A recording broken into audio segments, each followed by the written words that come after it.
this is what makes music.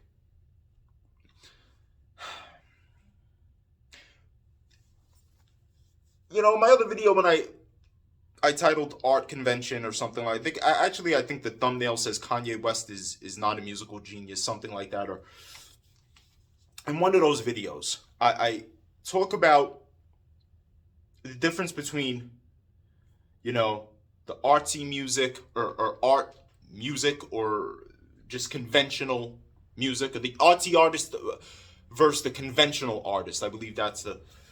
And here's the thing. Think of it as clothing, okay? There has to be something that separates, all right, here's a hoodie, you know what I'm saying? But if you look at the hoodie, it's a little bit more, it's not the way that it's stitched, it's a little bit more classy than your average just throw on hoodie. You see the back, like, I don't know if the hoodie's a good example, but the point that I'm making is there's a difference between like somebody who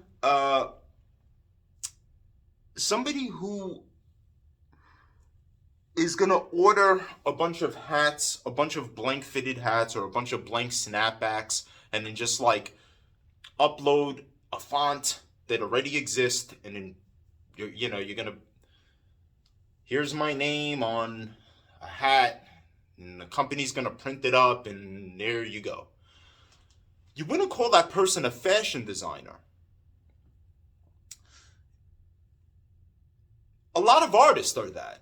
It's just, and that, like the manufactured artist, it's just like, okay, so and so here's a pretty girl, or maybe not a pretty girl, and or boy, pick your thing, drug dealer, rapper, fucking kid on pills, but whatever they're trying to market, But I like to use singers because I feel like there's more of a concerted effort to manufacture the singer.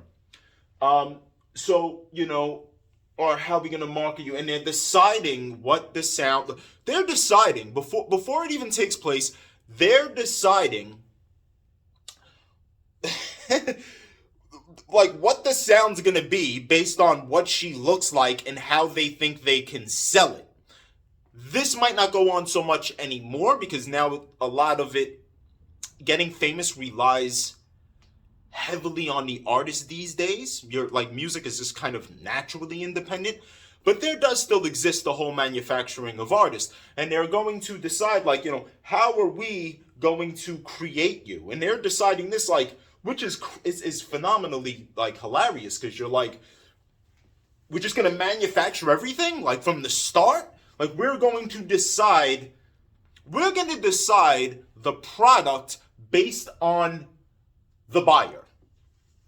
And this is how music, how artists are manufactured and put out there. So here you have a woman who has this very soft girl-like voice, and it's very just it's just so soothing at times. Sometimes it could be, not that. But she over or you know what I'm saying? It's just sometimes hardcore beat, really pushing the envelope. So those, when you take a sound and you distort the sound, or you shape it and you mold it and you turn it into something else, think of that as designing your own hat. So we're not just gonna take, because it's you can go into a program and you could just pull up the kick, you can pull up this sound, pull up po, and by the time your beat is done, we're gonna be like, okay, so yeah, that's, you made that on the Sony, or this is clearly because you're using what do they call that, presets, or I'm not a producer, but you know what I'm saying, you're just taking what's already there. You're not really making it couture, I guess, so to speak. You're not adding that finishing, that thing that makes it distinctive. And that's the difference between the artist and the manufactured product, essentially. It's just everything is very cut and paste, and some phenomenal careers have been made with the cut and paste method. But when we go back to the history books, when we go when we speak of legendary artists that introduced different things entirely, that we can point to artists that came after them and we can say she took a page out of her book, he took a page out of his book, vice, whatever. You're not gonna have, with all due respect, I'll mention, like a Taylor Swift, because I don't have a problem with people who have, to be clear, and I don't know much about Taylor Swift. I'm not saying anything bad, but where's my Kanye West one? Anyway, so all right, you take a Taylor. There's nothing wrong, right? And I don't know if this is her case, but there's nothing wrong with a girl who has the talent to sing and is like, I want to get a record deal. I want a career as a singer. So she goes to the record label and they're like, yeah, we think like we can do something with you. We think you can be big. And together they form something and they create music and they create a career. It's nothing wrong. That's fine. Like, you shouldn't be mad at these people. Somebody has a voice, they want to sing, they want to get a career in music, and that's what they do. But there's a difference between that person and an artist. See, when you're an artist,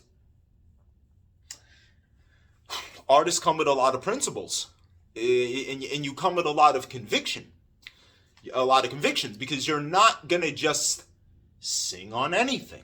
You're not just going to sing anything. You have taste and you have standards. This is corny. No, I'm not going to let you market me like this. There's more depth to an artist as opposed to somebody with a talent, make me famous.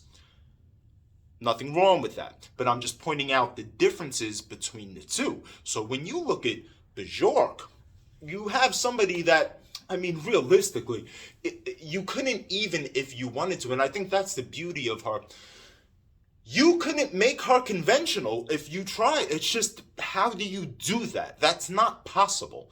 Some people are the real fucking thing, and they couldn't be it. They couldn't not be it if they tried their hardest. You cannot turn Bjork into Adele. You cannot turn her into Taylor Swift. You cannot turn her into Beyonce. So you can't turn her into any of these people. You can't even turn her into a Tori Amos or an Alanis Morissette. She is too goddamn different, distinctive, without trying. She is the real thing. And that comes across in every aspect of her music. Every aspect. From the sounds, oh my God. Woo! The Medulla album. I mentioned Pink Floyd's The Wall. Groundbreaking album. Conceptually, brilliant. Genius. And I'm not using that term lightly. I mean it when I say that's musical brilliance and genius. That's an example of that. Bjork's Medulla album is another example of that. Here is an album with the music entirely is made up of mouth, sounds, everything is mouth. You have Rozelle doing beatbox on it. You have like a choir. Oh my God. This shit, yo. Oh, when I got this fucking album, I remember spazzing. I was on Ovington between 3rd and 4th. I just remember spazzing this one song, Where is the Line with You? Oh man, yo, like,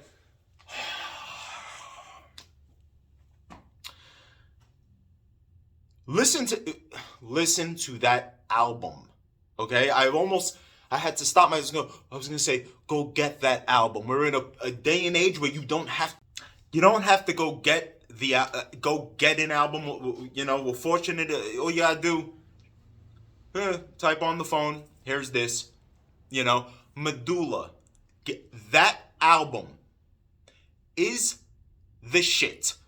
And let me Medulla. You have a song. I'm gonna just throw some Bjork shit out there. Okay. Human Behavior, post album.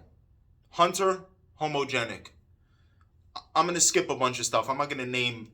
I mean, I could, but I'm just gonna name the songs. All right. Hidden Place. Pagan Poetry, one of the more popular ones.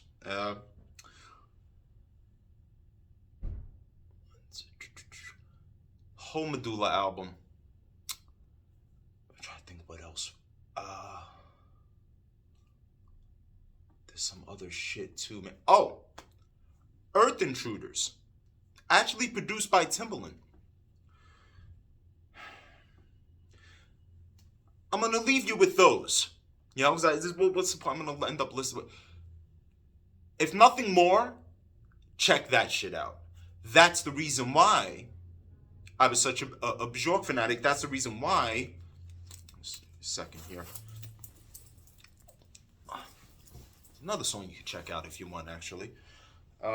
That's the reason why I have an Army of Me tattoo on my, because she has a song called Army of Me. That's another one. And the Army of Me with the whole I am many, strength in numbers concept made a lot of sense. So yeah, these are the songs that I would suggest you check out. You know, still in my mind, she's the queen. See you on the next one.